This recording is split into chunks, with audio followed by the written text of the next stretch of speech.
Κεφάλαιο 2. Ήσασταν κι εσείς άλλοτε πνευματικά νεκροί εξαιτίας των παραπτωμάτων και των αμαρτιών σας. Ζούσατε τότε σύμφωνα με τις απαιτήσεις αυτού εδώ του κόσμου, υπακούοντας στον άρχοντα των πονηρών δυνάμεων που βρίσκονται ανάμεσα σε ουρανό και γη, στο σατανικό πνεύμα που εξακολουθεί να εξουσιάζει όσους δεν υπακούν στο Θεό. Έτσι, σαν κι αυτούς, ζήσαμε κάποτε κι εμείς όλοι. Ήμασταν δούλοι στις επιθυμίες μας και κάναμε ό,τι ήθελε το αμαρτωλό εγώ μας. Η αμαρτωλή μας φύση μας οδηγούσε, όπως και τους υπόλοιπους ανθρώπους, σε πράξεις που προκαλούσαν την οργή του Θεού. Ο Θεός όμως μας αγάπησε, γιατί είναι πλούσιος σε έλεος και έχει απέραντη αγάπη. Και ενώ ήμασταν πνευματικά νεκροί εξαιτίας των παραπτωμάτων μας ξανάδωσε ζωή μαζί με τον Χριστό. Με τη χάρη του Θεού έχετε σωθεί. Μας ανέστησε μαζί με τον Ιησού Χριστό και μας έβαλε να καθίσουμε μαζί με Αυτόν στα ουράνια. Έτσι, με την αγάπη που μας έδειξε δια του Ιησού Χριστού, φανερώνει στις μελλοντικές γενιές πόσο υπερβολικά γενναιόδωρη είναι η χάρη Του. Πραγματικά, με τη χάρη Του σωθήκαμε δια της πίστεως. Και αυτό δεν είναι δικό σας κατόρθωμα, αλλά δώρο Θεού. Δεν σωθήκατε με τα δικά σας έργα και έτσι κανείς δεν μπορεί να καυχηθεί γι' αυτό.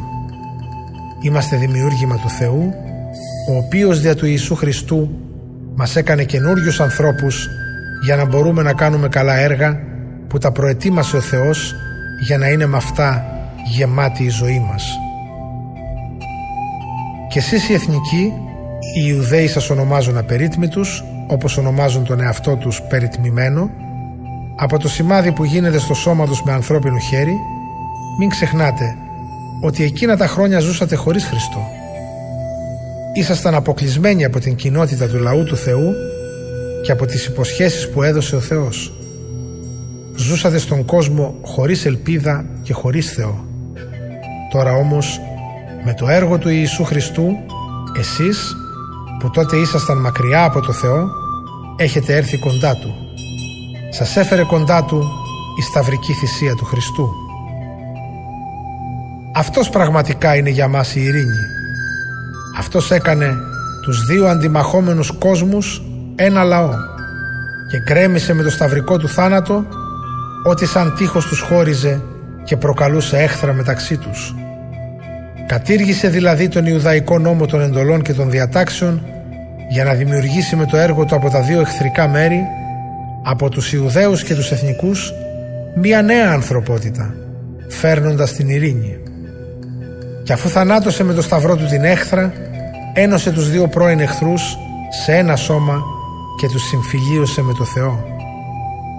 Έτσι ο Χριστός ήρθε και έφερε το χαρμόσυνο μήνυμα της ειρήνης σε εσάς τους εθνικούς που ήσασταν μακριά από το Θεό και σε εσάς τους Ιουδαίους που ήσασταν κοντά Του. Πραγματικά, δια του Χριστού μπορούμε με ένα πνεύμα και οι δύο, εθνικοί και Ιουδαίοι, να πλησιάσουμε τον Πατέρα.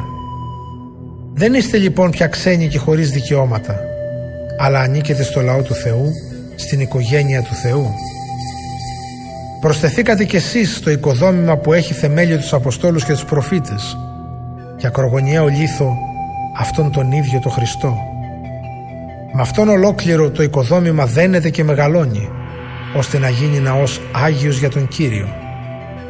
Ο Κύριος οικοδομεί και εσάς μαζί με τους άλλους για να γίνετε πνευματική κατοικία του Θεού.